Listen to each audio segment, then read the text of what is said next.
Apresentar o artigo A Agenda Econômica Anacrônica do Governo Bolsonaro. Ele foi escrito por Ricardo Carneiro, que é professor do Instituto de Economia da Unicamp, e foi publicado na Brazilian Keynesian Review no primeiro semestre de 2019. O artigo está dividido em 5 seções,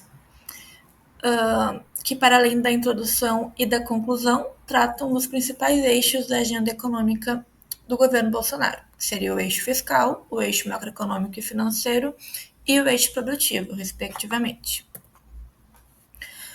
Bom, então na introdução o autor começa trazendo à tona o conceito de anacronismo, que faz parte do título.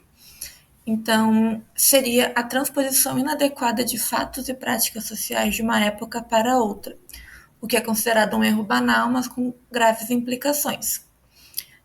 Que foi exatamente o que o governo Bolsonaro cometeu, né? Então, tentando implantar medidas e princípios ultraliberais de outros períodos, influenciada por ideologias ultrapassadas e com pouco contexto histórico. O autor faz, então, uma contextualização do momento atual no mundo do capitalismo, né, que seria um capitalismo comandado pelas finanças, a financiarização. Isso teria como resultados negativos em comparação com o antigo Bretton Woods, uma maior instabilidade e crises mais intensas, uma pior distribuição de renda e riqueza, uma precarização do trabalho e redução das políticas de proteção social, e também a perda do dinamismo produtivo e concentração geográfica e setorial. O autor traz que, após a crise de 2008, houve um redirecionamento da política econômica nos países desenvolvidos, que passaram a usar políticas monetárias não convencionais, e também reintroduziram políticas industriais e bancos públicos. Voltando então para o contexto brasileiro, né? A nossa moeda ela é inconversível e fraco de desenvolvimento financeiro.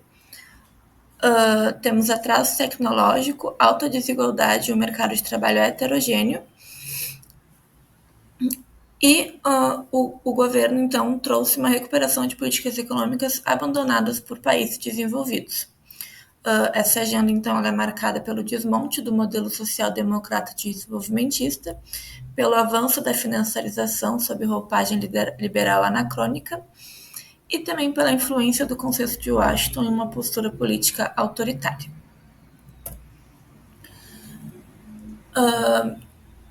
Por fim, então, o autor traz os principais eixos da política econômica que serão discutidos nas próximas sessões, que seria o eixo fiscal, que vai tratar da reforma da Previdência, da reforma tributária e da desvinculação de gastos, o eixo macroeconômico e financeiro, que trata sobre a questão da independência do Banco Central, da liberalização cambial e do desmonte de bancos públicos, e o eixo produtivo e distributivo, que trata da abertura comercial, das privatizações, das reformas trabalhistas e da política de salário mínimo. Partindo então para a segunda sessão, sobre o eixo fiscal, sobre a reforma da Previdência, o principal objetivo seria limitar o crescimento da despesa previdenciária e reduzir a assistência social e implementar regime de capitalização. O autor avalia que os principais impactos, caso aprovado, fosse um aumento da pobreza e pior na distribuição de renda, e também um efeito macroeconômico contracionista. O autor traz que sim, é importante que haja uma reforma da Previdência, tendo em vista a mudança na demografia, né, com o envelhecimento da população, porém que é necessário preservar princípios essenciais, como manter o caráter assistencial e anticíclico e evitar retrocessos em progressividade e proteção social. Porém, em contrapartida a isso, né, as medidas propostas pelo governo seriam uma redução do benefício de prestação continuada, mudanças na aposentadoria rural e pensões e aumento do tempo mínimo de contribuição e novos critérios de cálculo de benefícios. Então, os resultados na Câmara foram uma rejeição de medidas regressivas, como a capitalização, mudanças para rurais e o BPC. Foram mantidas mudanças nos parâmetros gerais, com aumento da progressividade no setor público. E a avaliação é que os riscos persistem para a sustentabilidade devido à informalidade no mercado de trabalho, que segue alta. Já no que tange à reforma tributária, a proposta do governo seria uma isenção de IR até 5 salários mínimos, uma alíquota única de 20% e redução da tributação sobre empresas. O autor avalia como efeitos previstos a regressividade do IR, devido à isenção para faixas menores e possíveis cortes em deduções de saúde e educação, e um possível estímulo ao lucro empresarial, mas com impacto incerto no investimento. Há a proposta da simplificação tributária, né, de modo que 5 impostos virariam apenas um. E os desafios dessa PEC seria o aumento da carga tributária e impactos regressivos em itens essenciais. Já no que diz respeito às regras fiscais, foram reafirmadas algumas medidas impostas no governo Temer, como a regra de ouro, a meta de saldo primário e teto de gastos. O autor avalia que isso causará efeitos contracionistas, como contingenciamento e cortes diante da estagnação econômica e limitação estrutural de investimentos públicos. E as revisões possíveis seriam a flexibilização do teto de gastos para recursos patrimoniais e uma proposta de metas plurianuais como controle fiscal mais adaptável.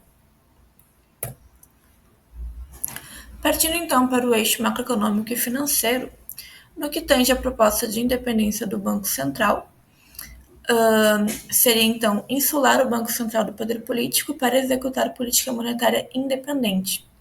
O projeto de lei propõe metas exclusivas de estabilidade de preços, criação de depósitos remunerados como controle de liquidez e fim do status ministerial do Banco Central e maior autonomia operacional. O autor aponta como principais críticas que essas medidas irão ampliar o poder dos rentistas sobre câmbio e juros e também que haverá a possibilidade de captura do Banco Central por interesses privados, reduzindo o controle democrático.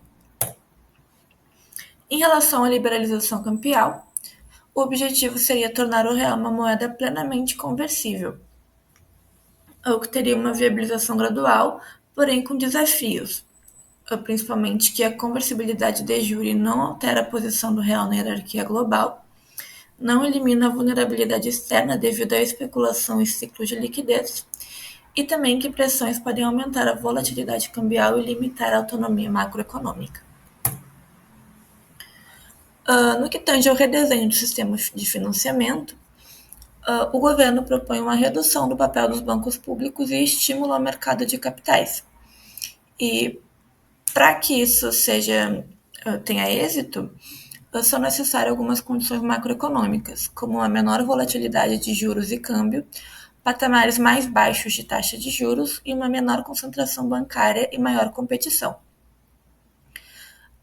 Os principais problemas identificados pelo autor seriam a volatilidade e patamares altos de juros, que limitam o financiamento privado de longo prazo, uma aversão ao risco no setor bancário, que gera spreads elevados, e também que o financiamento privado é insuficiente em volume e prazo, aumentando a dependência externa.